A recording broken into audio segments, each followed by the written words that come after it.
Hello everyone and welcome back to FinEd, your favorite financial education channel. In today's video, we'll be delving into the world of marriage contracts in South Africa and exploring their impact on financial planning. As we navigate through this topic, we'll also be shedding light on the latest divorce statistics released by Stats SA in 2021. Let's start with a look at the current state of marriages and divorces in South Africa. According to Stats SA's 2021 data, the divorce rate in the country is on a downward trend. In 2019, there were 129,597 recorded marriages and 23,710 divorces, marking a 6.2% decrease from the previous year. Now, let's break down the divorce rates among different racial groups. 45% of divorces involved black couples, 22% were white couples, 19% were colored couples, 5.5% were from the Indian/Asian population, while 3.4% were from mixed couples. Interestingly, when normalized for the racial group population, whites had the highest divorce rate, accounting for 112 divorces per 100,000 white residents. Moving on to divorce triggers, it's noteworthy that women are more likely to initiate divorces. Women initiated 53.2% of all divorces, compared to 34.6% initiated by men. Around 40% of marriages end within the first 10 years, with the 5 to 9 year mark being identified as a particularly challenging period. Now, let's delve into the legal aspects. Marriages in South Africa are governed by the Matrimonial Property Act 88 of 1964, offering three different matrimonial property regimes. The first is marriages without an antenuptial contract, or ANC. This is in community of property. Marriages with an ANC including accrual system, and marriages with an ANC excluding the accrual system. The last two can be considered out of community of property. We'll explore each of these regimes, starting with marriages in community of property, where all assets are joined into one community estate, shared equally between spouses upon termination. Now, imagine a couple, Sipho and Khanyi, who decide to get married without entering into an antenuptial contract ANC, meaning they are automatically in a community of property regime. In this scenario, all assets and liabilities are shared equally between them. Say at the time of marriage, Sipho's assets, let's say, are 500,000 Rand, Khanyi's assets are 700,000 Rands, so the total joint estate is 1.2 million Rand. Since they are married in community of property, both Sipho and Khanyi now jointly own the entire 1.2 million Rand. Now let's say during the marriage, they purchase a house together for 800,000 Rand, bringing the total joint estate to 2 million Rand. Now, upon termination of the marriage, either through divorce or death, let's say they decide to divorce after several years, the joint estate, now valued at 2 million Rand, will be divided equally between Sipho and Khanyi. Each will receive 1 million Rand, so 50% share of the joint estate.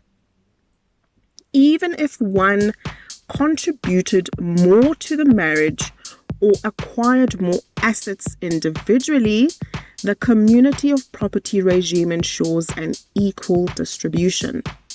This scenario demonstrates how marriages in community of property create a joint estate, with each spouse having a 50% share in each asset of the estate. A crucial aspect is the insolvency of spouses in community of property, leading to joint estate insolvency. Section 21 of the Insolvency Act prevents attempts to shield assets from creditors. Now, let's consider the hypothetical situation where SIPO faces financial difficulties and becomes insolvent. According to Section 21 of the Insolvency Act, this impacts both spouses in a community of property, leading to joint estate insolvency. So in SIPO's insolvency, SIPO incurs significant debts and is declared insolvent. And as per Section 21, all the property of the joint estate, including assets shared with Kanye, is vested in the master or trustee handling the insolvency. Now, the implications for Kanye are as follows. The burden of proof now falls on Kanye to demonstrate which assets were hers individually and not part of the joint estate. Kanye needs to prove ownership of any property that belonged to her before the marriage, was acquired under a marriage settlement, and was acquired during the marriage with SIPO by a title valid against SIPO's creditors. If there are assets registered in Kanye's name but were paid for by SIPO during their marriage, these assets may still fall into the joint estate. The Insolvency Act prevents attempts to shield assets from creditors, ensuring a fair distribution of assets to settle SIPO's debts. This scenario illustrates that in the event of one spouse's insolvency in a community of property regime, both spouses' assets are affected and measures are in place to prevent attempts to protect assets from creditors. For marriages out of community of property, an accrual system automatically applies for those entered after November 1, 1984.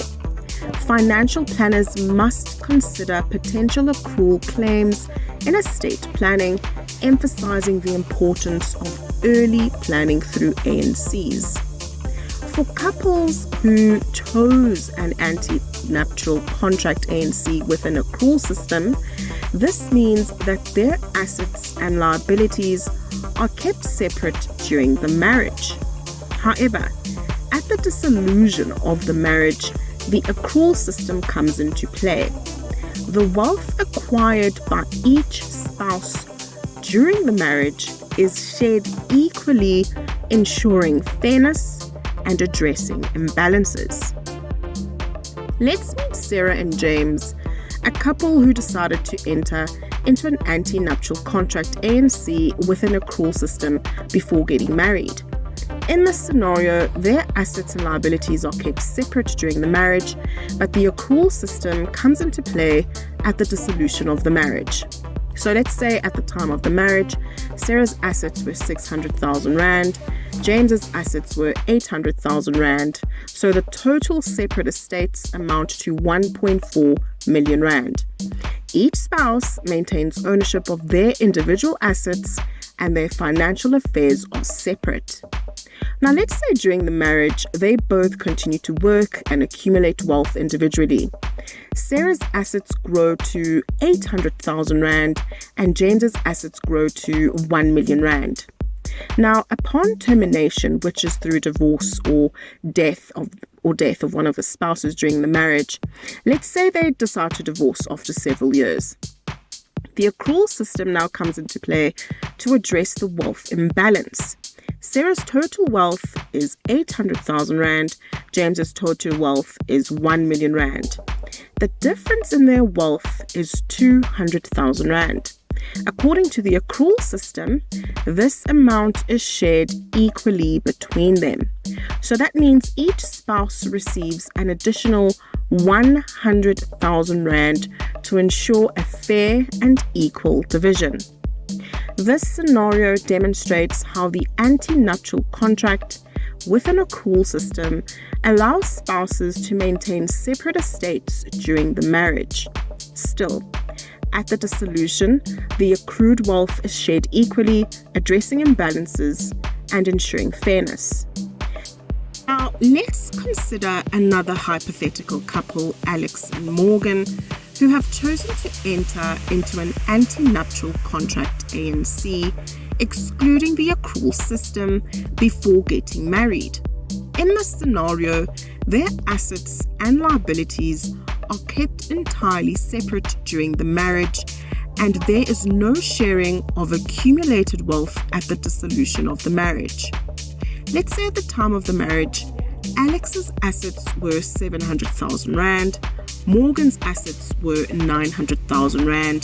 Therefore, the total separate estates amount to 1.6 million Rand. Both Alex and Morgan maintain strict separation of their financial affairs throughout the marriage. Let's say during the marriage, they continue to work independently, accumulating wealth individually. Alex's assets grow to 1 million Rand and Morgan's assets grow to 1.2 million Rand. So upon the termination of the marriage, either through divorce or death, let's say they decide to divorce after several years. Since they have an ANC excluding the accrual system, there is no sharing of accumulated wealth. Alex retains their 1 million Rand and Morgan retains their 1.2 million Rand. In this scenario, the ANC excluding the accrual system ensures that each spouse maintains ownership of their individual assets, and there is no obligation to share wealth at the dissolution of the marriage. Moving forward, it's crucial to understand the recognition of Customary Marriages Act 120 of 1998. This law, enacted in 2000, aims to rectify past discrimination against African women by officially recognizing all African customary marriages in South Africa. The Act provides that monogamous customary marriages are automatically considered in community of property with profit and loss. However, these consequences can be excluded by means of an antenuptial contract. Wives in polygamous marriages are entitled to share and equal ownership, administration, and authority over marital assets. Any absence of a specific antenuptial contract stipulating otherwise, the default assumption is that the marriages operate under a community of property arrangement where all assets are collectively shared. As we wrap up today's discussion, it's clear that love forms the foundation of any marriage. But for a strong and resilient partnership, understanding the nuances of different marriage contracts is paramount, especially when it comes to financial planning. Love is great, love is nice, but informed decisions about your marital contract can pave the way for a more secure and harmonious future. Thank you for joining us on this journey through the complexities of marriage contracts here on FinEd.